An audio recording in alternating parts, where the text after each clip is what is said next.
ឯកឧត្តមខួងស្រេងអភិបាលនៃគណៈអភិបាលរាជធានីភ្នំពេញនិងលោកជំទាវជាស៊ីណាខួងស្រេងព្រមទាំងមន្ត្រីរាជការចំណុះឲ្យរដ្ឋបាលរាជធានីភ្នំពេញបាននាំយកទានវស្សាបច្ច័យនិងទេយទានមួយចំនួនមកប្រគេនព្រះសង្ឃគង់ចាំព្រះវស្សាអស់ត្រីមាសនៅតាមបណ្ដាវត្តចំនួន151វត្តនិងសាលាបុណ្យចំនួន5កន្លែងនៅរាជធានីភ្នំពេញ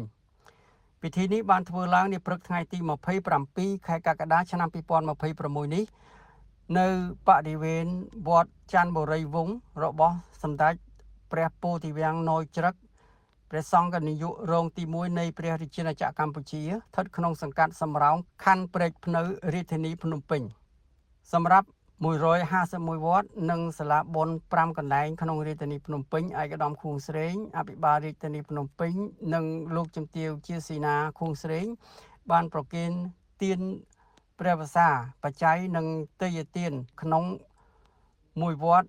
និងសាលាបុណ្យនីមួយ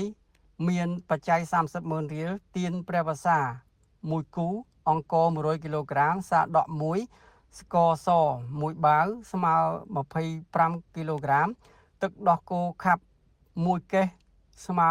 48កំប៉ុងទឹកក្រូច5កេសទឹកសុទ្ធ5កេសមី5កេសត្រីខកំប៉ុង1កេសស្មើ100កំប៉ុងផងដែរគួរបញ្ជាក់ផងដែរថាពិធីបុណ្យចូលព្រះវស្សាប្រារព្ធធ្វើឡើងជារៀងរាល់ឆ្នាំដោយចាប់ផ្ដើមពី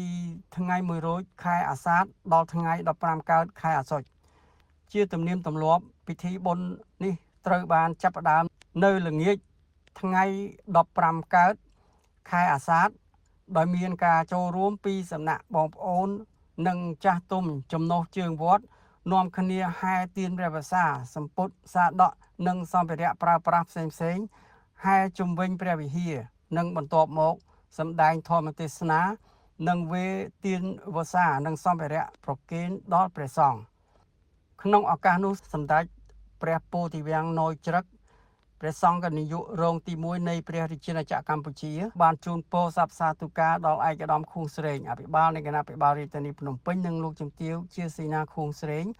កូននិងចៅព្រមទាំងមន្ត្រីរាជការចំណុះឲ្យរដ្ឋបាលរាជធានីភ្នំពេញទាំងអស់សូមជួបប្រទះតែនឹងព្រះពុទ្ធពរទាំង4ប្រការគឺអាយុវណ្ណៈសុខៈនិងពលៈកុំបីឃ្លៀតឡើយក្នុងអំឡុងពេលចូលព្រះវស្សានេះមានរយៈពេល3ខែប្រជាពលរដ្ឋដែលគោរពព្រះពុទ្ធសាសនានិយមធ្វើចង្ហាន់នំចំណីនិងគ្រឿងប្រើប្រាស់ផ្សេងទៅប្រគេនជាបន្តបន្ទាប់សម្រាប់ផ្គត់ផ្គង់ព្រះសង្ឃគង់ចាំព្រះវស្សាក្នុងអំឡុងពេលនេះផងដែរ